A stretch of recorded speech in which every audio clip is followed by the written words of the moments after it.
바울은 예루살렘으로 돌아가면 결박당하고 또 고난을 당하며 이방인 손에 넘겨진다라는 그런 예언의 말씀을 듣게 되었죠.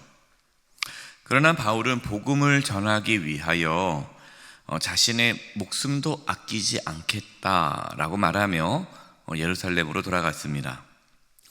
바울의 관심은 자신의 안전이 아니었습니다. 바울의 관심은 복음이 땅끝까지 전해지는 것이었죠. 예루살렘에 들어간 바울은 예언대로 결박을 당하였습니다. 바울은 잘못하지 않았죠. 그러나 유대인들의 그 거짓 뉴스로 인하여서 생명의 위협을 겪게 됩니다. 로마 군대가 나와서 그 소동이 일어나자 이제 바울을 결박하여서 더 이상 유대인들이 바울을 해하지 못하게 한 것이죠. 바울은 천부장에게 내가 말할 수 있게 해달라고 요청을 합니다. 사실 바울은 로마 시민권을 가진 자입니다. 그렇기 때문에 처음부터 나는 로마 시민권자입니다 라고 말을 한다면 천부장이 결박도 하지 않았고 보호를 했을 겁니다. 충분히 자기가 더 대우를 받을 수 있겠죠. 그러나 바울은 자신이 로마 시민권자라는 것을 내세우지 않습니다. 겸손하게 천부장에게 부탁을 하죠. 왜냐하면 바울은 이 모든 상황이 하나님의 이끄심, 하나님의 인도하심에 있다라고 믿었기 때문입니다. 그러니까 자신의 힘으로 이 문제를 해결하려고 하지 않은 것이고, 하나님께서 이러한 과정을 통해 또 복음을 전할 수 있는 기회를 주신다고 생각한 거죠. 천부장은 바울이 어떤 사람인지 몰랐습니다. 그래서 그냥 단지 혁명가로 이해를 했죠. 그러자 바울은 자신이 누군지 설명을 합니다. 오늘 말씀 보니까 자신은 유대인이며 또 길리기아라는 그 지역의 다소 출신임을 밝히고 있습니다. 여러분, 바울 당시 이 길리기아 지역의 이 다소라는 도시에 사는 사람들은요, 특별한 사람들입니다. 당시 다소는 이 헬라 문화의 중심지였고 무역과 상업의 요충지였습니다. 이러한 자료가 있어요. 그 당시 자료에 보면은 역사가가 쓴 글을 보면은요, 이런 얘기가 있습니다. 여러분 아테네가 얼마나 뛰어난 도시입니까? 헬라 철학의 본고지잖아요. 이 아테네보다 더 뛰어난 교양과 철학적 지식을 가진 사람들이 다소 시민이다라는 내용이 있어요. 그러니까 그 당시에 다소 출신이다 그러면은 교양이 있고 또 헬라 철학에 능통하고 뛰어난 시민 의식을 가진 엘리트다라는 것을 알 수가 있죠. 그래서 내가 다소 출신입니다 라는 말을 하자 천부장이 깜짝 놀라면서 그렇구나 하면서 그 바울의 말에 귀를 기울여 줍니다. 바울은 천부장에게 요청한 것은 저는 잘못한 게 없습니다. 저는 억울합니다. 저를 풀어주세요. 그걸 요청한 것이 아닙니다. 바울은 유대인들에게 지금 막 사람들이 모여가지고 막 바울을 죽이려고 하지 않습니까? 이 유대인들에게 내가 말할 수 있는 기회를 달라고 요청을 한 거예요. 지금 바울은 결박당하고 있습니다. 그러나 바울의 관심은 이 결박에서 풀어지는 것이 아니었습니다. 지금 바울의 관심이 뭡니까?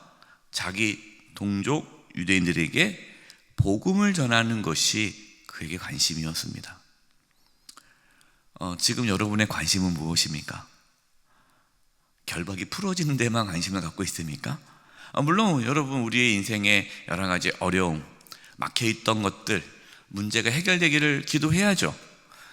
그러나 우리가 평생 내 인생의 문제만 해결되기만을 계속 바라고 살아간다면 여러분, 우리는 복음을 경험하지 못한 자입니다. 저와 여러분의 관심이 예수님이 되기를 바라고 또 복음을 전하는 것이 우리의 관심이 되기를 바랍니다. 바울은 천부장의 허락을 받고 유대인들에게 말을 하였습니다. 바울은 헬라 말이 아니라 히브리 말을 하였습니다. 여기서 말하는 히브리 말은 아마도 아람어일 것입니다. 왜냐하면 당시 유대인들은 대부분 아람어를 사용했기 때문에 그렇습니다. 바울은 헬라 말도 할 줄 알았고 아람 말도 할 줄 알았습니다. 그러니까 천부장에게는 헬라 말을 한 거예요. 천부장이 헬라 사람이니까 헬라 말을 썼고, 그리고 유대인들에게는 아람어를 씁니다. 유대인들이 사용하는 아람어를 바울이 쓰니까 사람들이 깜짝 놀란 거죠. 왜냐하면 이 바울이 아람어를 잘 모른다고 생각한 거고, 헬라 사람으로서 이 성전, 하나님의 성전을 더럽힌 자라고 생각했기 때문에 바울이 아람어를 썼다는 말을 하는 걸 보니까 깜짝 놀라면서 그 말에 귀를 기울이게 됩니다. 사도행전 22장 1절에 바울의 첫 마디가 이겁니다. 부형들아, 내가 지금 여러분 앞에서 변명하는 말을 들으라. 바울은 지금 자신을 죽이려고 하는 그 유대인들을 향하여 부형이라고 불렀습니다. 이 부형이라는 말은 나의 형제요, 나의 가족이요, 친구요 라는 뜻이죠. 그러니까 아주 친밀하게, 아주 친근하게 유대인들을 대하고 있습니다. 바울은 자신을 죽이려고 하는 유대인들을 적대하지 않았습니다. 긍휼히 여기는 마음을 갖고 대하였습니다. 저와 여러분에게도 이런 마음이 있기를 바랍니다. 누구를 만나도 여러분 적대하지 않기를 바랍니다. 나를 음해하고 나를 죽이려고 하고 나를 해하려고 하는, 나에게 정말 고통을 주는 그 사람이라 할지라도 여러분 적대하지 않고 긍휼히 여길 수 있기를 바랍니다. 왜 그럴까요?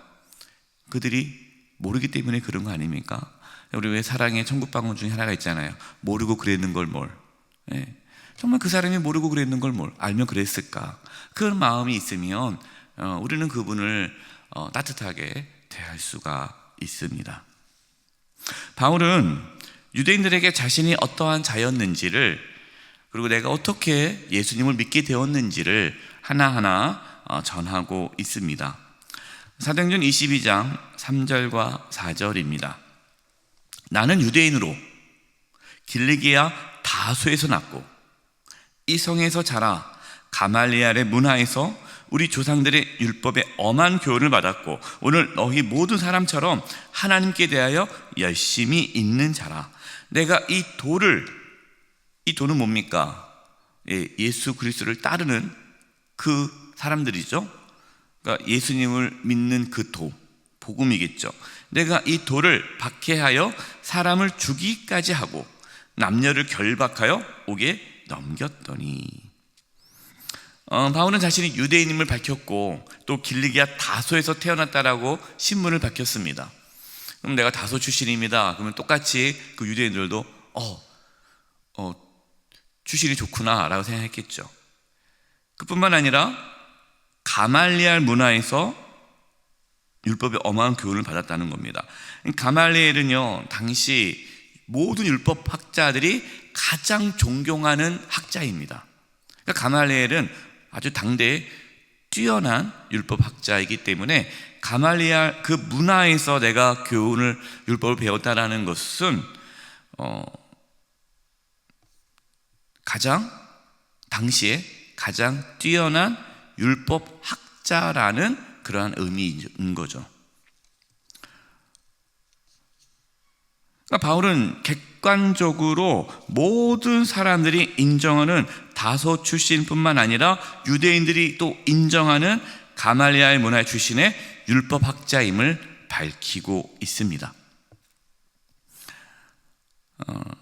때로 이게 세상적인 경력이 도움이 되기도 하죠.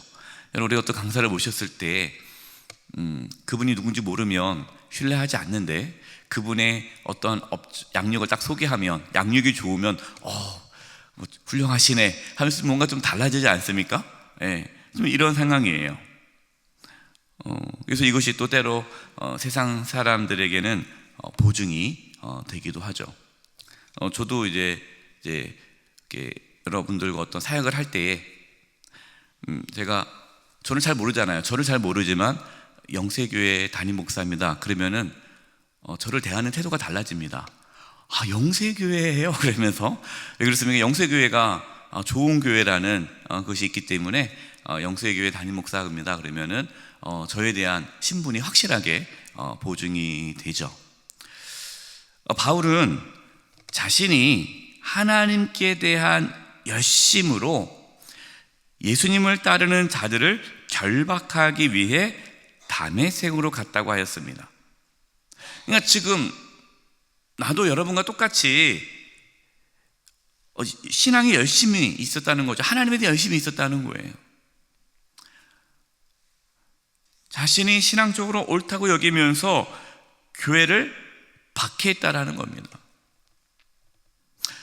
이런 것들이 이제 여러분들이 누군가 대화를 할 때 참 중요한 또 태도죠. 그 상대방과 내가 같은 이러한 생각 갖고 있다라는 이런 부분들이 아주 좋은 복음을 전하는 데 있어서 상당히 좋은 접근이 됩니다. 제가 고등학교를 졸업하고 청년 때 교회를 다녔잖아요. 제가 전도하다 보면 이렇게 접근을 합니다. 교회 안 다니신 분들의 마음을 아니까 교회 안 다니신 분들의 마음을 제가 이야기하면 그분들이 깜짝 놀라요. 어떻게 아세요? 제 마음을 어떻게 아세요? 그러면은 저도 교회를 안 다녔습니다. 이렇게 얘기하다 보면은 그분의 마음이 열리는 것을 경험을 하죠. 여러분 상대방과 어떤 대화를 할 때 또 그 상대방의 마음을 충분히 이해하고 또 공감할 수 있는 언어를 사용하는 것이 좋습니다. 바울은 자신이 어떠한 그러한 걸 얘기하면서 지금 유대인들을 나도 여러분과 똑같다. 똑같은 나도 유대인으로서 정말 율법을 지켰고 여러분만큼 하나님을 사랑하고 열심히 있는 자다. 그래서 내가 교회를 박해했고 예수 믿는 사람들을 내가 죽이기까지 했고 결박하기 위해서 다메섹으로 가는 길이었다. 이제 그 다음부터가 나오는 것이 그런데 자신이 부활하신 예수님을 만난 이야기를 하죠. 이것이 사도행전 22장 7절과 8절입니다. 내가 땅에 엎드려져 들으니 소리 있어 이르되 사울아 사울아 내가 왜 나를 박해하느냐 하시거늘 내가 대답하되 주님 누구시니까 하니 이르시되 나는 내가 박해하는 나사렛 예수라 하시더라. 그럼 바울은요 부활하신 예수님을 만났습니다. 부활하신 예수님을 만나고 나서 그의 신앙이 완전히 바뀌었죠. 삶의 방향과 태도가 바뀐 거예요. 이게 회심이죠. 여러분 회심은요 내가 바꾸는 게 아닙니다. 부활하신 예수님, 정말 부활하신 예수님을 만나면 회심이 일어나는, 방향이 바뀌는 거예요. 그 전에는 내가 원하는 삶을 살았는데 부활하신 예수님 만나고 나면 이제는 부활하신 주님을 따라 살아가는 이것이 회심입니다. 여러분 예수님을 위해 살고 싶죠? 정말 내가 주님만을 섬기고 싶죠? 그런 마음이 들어요. 예수님 믿으면 내가 정말 예수님을 믿고 예수님을 따르고 예수님을 섬기고 싶다라는 생각이 듭니다. 오늘 말씀을 보니까 지금 바울은 교회를 박해했어요. 예수 믿는 사람들을 죽이고 감옥에 가두고 교회를 무너뜨렸어요. 그런데 교회를 박해하는 것이 예수님을 박해하는 것이라고 말씀하고 있습니다. 여러분 교회는요 그리스도의 몸입니다. 교회의 머리는 예수님입니다. 그렇기 때문에 우리가 교회 공동체를 위하여 섬기고 교회 공동체를 세워가는 것이 주님을 섬기는 것이죠. 여러분 그래서 우리는 교회를 잘 섬겨야 합니다. 바울은 교회를 박해했던 자에서 교회를 세우고 지키는 자로 변화되었습니다. 하나님께서 우리에게 영세교회라는 공동체를 주셨습니다. 우리 교회를 사랑하고 또 교회를 세우고 지키는데 힘쓸 수 있기를 바랍니다. 그것이 예수님을 사랑하고 섬기는 일입니다. 바울이 부활하신 예수님을 만남을 고백하며 부활하신 예수님을 지금 전하고 있습니다. 저와 여러분도 이 부활하신 예수님을 인격적으로 만나고 바울처럼 교회를 사랑하고 또 부활하신 예수님을 전하는 저와 여러분 될 수 있기를 간절히 축원드립니다. 이제 우리 합심해서 기도하겠습니다. 기도할 것은 하나님, 주님의 몸된 교회, 또 교회의 머리가 되신 예수님, 우리가 주님을 사랑하고 예수님을 사랑하고 섬기를 원합니다. 주님께서 우리에게 또 교회를 허락해 주셨는데 또 우리 교회를, 영세교회를 또 잘 섬기는 자들이 되게 도와 주시옵시고, 또 우리 주변에 아직 복음을 알지 못하고 부활하신 예수님을 만나지 못한 그분들에게 또 부활하신 예수님을 전할 수 있게 주시옵소서. 우리 이 부분을 놓고 합심의 통성으로 기도하겠습니다. 하나님 아버지, 하나님 정말 저희들이 부활하신 예수님을 만나 회심의 삶을 살기를 원합니다. 예수님, 주님의 몸이요 또 머리이신 정말 교회, 이 영세교회를 저희가 진심으로 사랑하고 또 섬기게 하여 주시옵소서. 교회를 사랑하고 아끼고 지키고 또 섬김으로 주님을 더욱 사랑하고 섬기는 그러한 일이 이루어지게 하여 주시옵소서. 주의 복음을 전하기를 원합니다. 아직 예수님을 알지 못하는 자들에게 부활하신 예수님을 전하기를 원합니다. 우리의 관심이 주의 복음을 전하는 것에 있기를 원합니다. 누구를 만나든지 때를 얻든지 못 얻든지 예수님을 전하는 그러한 증인의 삶을 살게 하여 주시옵소서. 하나님, 바울이 결박되었음에도 주의 복음을 전하기 위해 최선의 삶을 살았던 것처럼 저희 또한 우리가 지금 처해 있는 상황에서 최선을 다해 복음을 전하기를 원합니다. 주의 몸된 교회, 영세교회를 또 잘 섬기기를 원하고 교회를 아끼고 또 세워가는 저희들 되게 주시옵소서. 하나님, 저희들 참 연약하고 부족합니다. 약한 세상 속에 살아갈 때에 부활하신 주님 바라보며 끝까지 믿음의 길을 걸어갈 수 있도록 도와주시옵소서. 예수님의 이름으로 기도드립니다. 아멘.